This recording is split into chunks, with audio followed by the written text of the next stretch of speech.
Hey there guys, so with the release of Bad Boys Ride or Die, I thought it was the perfect opportunity to go back, rewatch all the Bad Boys films and rank them all from worst to best. Coming at last place is the one that started all Bad Boys. Now this film is okay at best. It's a very demo tape movie, meaning that this was Michael Bay's directorial debut and it doesn't quite reach that level of action that he's known for.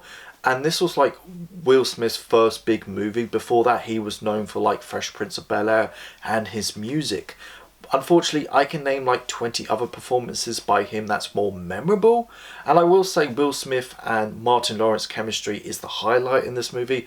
Unfortunately, we don't really dive into those characters much because they're too busy switching places because there's this whole witness protection. This movie is harmless, but it is forgettable. At number 3 is Bad Boys 2. Now let me start by saying there is a big gap between my number 4 and my number 3. And it's mainly down to the fact you've got Michael Bay and Will Smith in their prime. I mean, the action is just wild and crazy, but I will say the plot and the fill-in in this movie is forgettable. But at the end of the day, this film doesn't really take itself seriously. I mean, the film is just filled with fun moments. Will Smith and Martin Lawrence carry this movie with their chemistry and banter.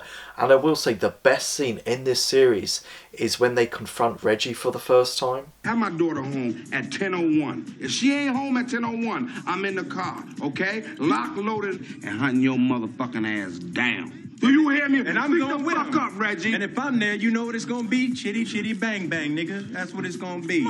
At number 3 is Bad Boys for Life. It's kind of funny considering this was the highest grossing film of 2020 thanks to the pandemic. But they really added depth and emotion to these characters, and I loved how this film acknowledges that Mike and Marcus are getting old.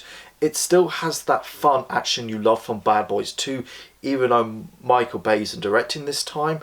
But the film kind of has a much more unique style and the way it was shot, and there's some really nice colorization in scenes. So my favourite of course is the latest addition to the series, Bad Boys Ride or Die.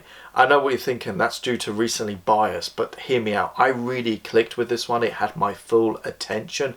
There are some flaws of course, but there's a ton of fun in this movie, like Will Smith and Martin Lawrence and their chemistry. The action looks visual and real. I love the drone shots, it makes you feel like you're flying through shootouts. There's some over the top stuff as well, like the crocodile, which I did get a kick out of. There's also a scene with Reggie, which was such a crowd pleaser moment. Thank you so much for watching this video guys. Go like, share and subscribe. Let me know where would you rank all the Bad Boys films. Go check out my Facebook, my Twitter, my Instagram page, my TikTok page and my Letterboxd page.